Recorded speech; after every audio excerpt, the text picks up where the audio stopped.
Brain exercises में particularly हम बहुत छोटी सी चीज से चालू कर सकते हैं। सबसे पहले तो नेगेटिव को हटाना है। ओके। नेगेटिव क्या है? नेगेटिव है मोबाइल फोन का डिस्ट्रक्शन। हम्म। जब भी आप काम कर रहे हैं मोबाइल फोन आपके पास में नहीं होना चाहिए। मोबाइल फोन में अननेसेसरी न्यूज़ेस, अननेसेसरी एप्लीकेशंस जो कि आपको अननेसेसरी कंटेंट प्रोवाइड करवाते हैं, उनको टोटली अवॉइड करना है। हम्म। आपकी यूट्यूब की एल्गोरिदम सेट होनी चाहिए कि वो आपको अननेसेसरी विजुअल्स ना ना दिखाए। दे, क्योंकि वो विजुअल्स आपके ब्रेन में सबकॉन्शियस में फीड हो रहे होते हैं। हम्म। ऐसा नहीं है कि आपने देखा नहीं, कोई बात नहीं, हो तो कुछ नहीं हुआ। वो जी। विजुअल्स सबकॉन्शियस में जा रहे होते हैं। हम्म। सेकेंडली, पॉजिटिव थिंक की हम बात करते हैं। हाँ।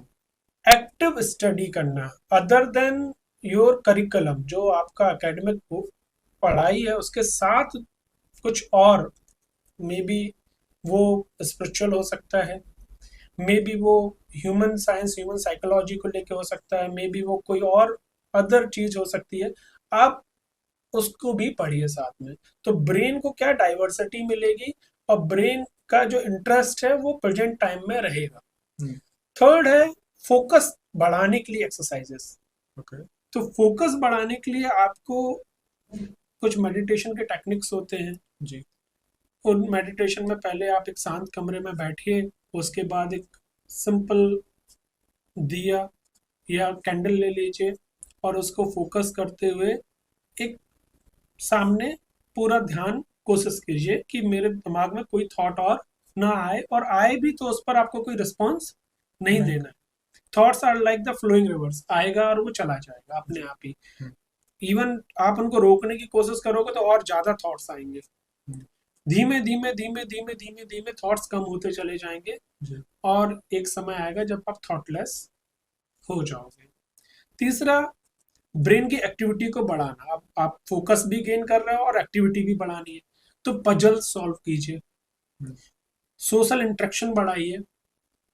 Social interaction in the positive direction, hmm. है ना। अपने खुद के बिहेवियर को ऑब्जर्व कीजिए। इस तरीके से आप जैसे फोकस बढ़ाएंगे, और आपने जैसे ही ब्रेन की एक्टिविटी को रेगुलेट करके और फोकस्ड काम करना चालू किया। जब आप पजल करते हैं, ब्रेन इज काइंड ऑफ कि आप उसको जितना यूज करोगे, हम्म। जितना उसको क्वेरी डालोगे, क्वेश्चन करोगे, उतना वो शार्प होगा। तो बिल्कुल। जब आप पजल खेलेंगे, हम्म। न्यूज़पेपर में पजल्स आते हैं, ऑनलाइन तो आजकल बहुत सारे अवेलेबल हैं। हम्म। तो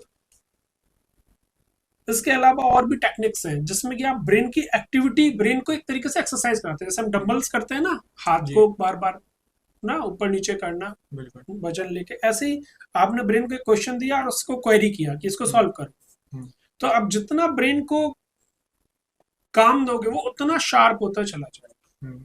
तो एक तो निगेटिव चीजों को हटाओ, मोबाइल फोन के डिस्ट्रक्शंस को मिनिमम करो, हम्म। अननेसेसरी जो निगेटिव पीपल आपकी लाइफ में उनको टोटल हटा दो। हाँ। दूसरा, ब्रेन के फोकस को बढ़ाना। फोकस को बढ़ाने के लिए सिंपल एक शांत कमरे में बैठिए, और एक सिंगल लाइट पर या दिया या कैंडल पर फोकस कीजिए। और थर्ड, ब्रेन को एक्सरसाइज करवाइए। हम्म। ब्रेन को एक्सरसाइज करवाने से पजल सॉल्व कीजिए, आपकी प्रोडक्टिव बातें कीजिए, आप सोशल नेटवर्किंग जब कर रहे हैं, एनालाइज कीजिए, क्रिटिकल थिंकिंग डेवलप स्टार्ट कीजिए।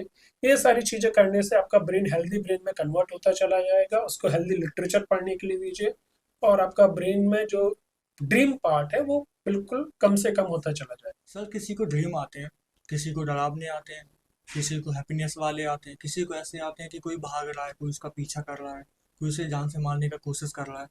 तो ये सपनों का कोई कनेक्शन होता है हमारी हेल्थ से, इमोशनल, मेंटल, या फिर ऐसे ही सपने आ जाते हैं?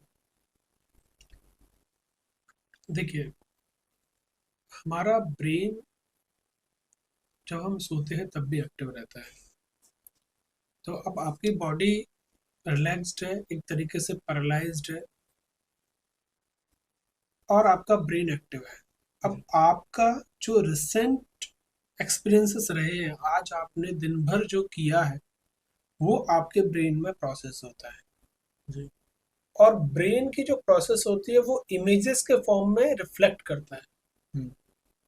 तो जो भी अनरिजॉल्व इमोशंस है, ऑनगोइंग एंजाइटी है, ऑन गोइंग जो भी एक्टिविटी आपके ब्रेन की है, वो अपने पास्ट के एक्सपीरियंस के साथ उसकी इमेजिनेशन क्रिएट करता है और वो ड्रीम्स में वही इमेजिनेशन रिफ्लेक्ट होते हैं। तो जी। एक ड्रीम आपके सबकॉन्शियस माइंड के स्ट्रेस, एंजाइटी, इमोशनल एक्सपीरियंसेस और अनरिजॉल्व्ड इमोशंस, वो इमोशंस जो मंजिल तक नहीं पहुंचे ऐसा कह सकते हैं, हम्म। उनको वो दिखाता है। इसी को हम ड्रीम्स कहते हैं। जी। हम सब ने कहीं ना कहीं एक्सपीरियंस किया होता है कि कभी हम सो रहे होते हैं और अचानक से हमारी नींद खुलती है और शायद हमने कोई डरावना सपना देखा होता है और हमारी धड़कन बहुत तेज चल रही होती है और हमें ऐसा किसी के साथ ऐसा होता है कि कोई उनको मारने की कोशिश कर रहा होता है, किसी को कोई पीछे लगा होता है, कोई कोई छत से गिर जाता है, ऐसे सपने देखते हैं। तो इनका कहाँ पे क्या कनेक्शन होता है हमारी हेल्थ से? सी, यदि कोई भी डरावना सपना आप देख रहे हैं तो फॉर श्योर ये है कि रियल लाइफ में भी कहीं ना कहीं इनसिक्योरिटी है। उस इनसिक्योरिटी को हमारा ब्रेन रात में अलग अलग तरीके से प्रोजेक्ट करता है। जैसे आपने बताया छत पर से गिरना या कोई साया पीछा कर रहा है सपने में। तो ये जो एक्टिविटी है, यदि आपका रियल लाइफ में इनसिक्योर हो, आप आपका घर ऐसी जगह है कि आप इनसिक्योर हो, या आप किसी पर्टिकुलर पर्सन से इनसिक्योर हो, अपने नेबर से इनसिक्योर हो, या कोई कंडीशंस आपके साथ स्पेशल ऐसी है जिसकी वजह से personal insecurity, financial insecurity, overall एक रिस्क बनी हुई है बॉडी को, तो उस चीज को वो सपने में अलग अलग तरीके से आपको डरावने साए के रूप में, या आप कुछ ऐसी एक्टिविटी करते हुए खुद को हार्म पहुंचा रहे हो। जैसे बहुत कॉमन होता है कि लोगों को सपने में सांप काट लेते हैं, राइट। जी। तो वो जो ड्रीम है, क्योंकि हर ड्रीम के पीछे एक बहुत बड़ा emotional experiences, grow on up किस तरीके से हुआ है, क्या कहानियां सुनकर वो बड़ा हुआ है, बचपन में किस चीज से उसको डराया गया है, वो सारी चीजों को ब्रेन रिफ्लेक्ट करता है। ब्रेन में लॉन्ग टर्म मेमोरी है, इमोशनल मेमोरी बहुत लॉन्ग टर्म के लिए स्टोर रहती है। हमें भी पता है कि हमें बचपन में भूतों से डराया गया है, हम्म। हम सांपों से डरते हैं। जी। तो ये सारी चीजें हमारे ब्रेन में बहुत डीप डाउन रूटेड है, इसलिए वो हमारा जब ड्रीम वाला पार्ट आता है तो उसमें सबसे ऊपर आ जाते हैं। तो सर जैसे आपने भूत प्रेत की बात की, तो एक मूवी है मंजुलिका, उसमें एक लेडी की डबल पर्सनैलिटी दिखाई गई है कि उसकी जो बचपन में ग्रूमिंग हुई है वो थोड़ी अलग तरीके से हुई है, जिससे आगे चल के उसकी पर्सनैलिटी चेंज हमें देखने को मिलती है। तो इसको आप कैसे एक्सप्लेन करेंगे?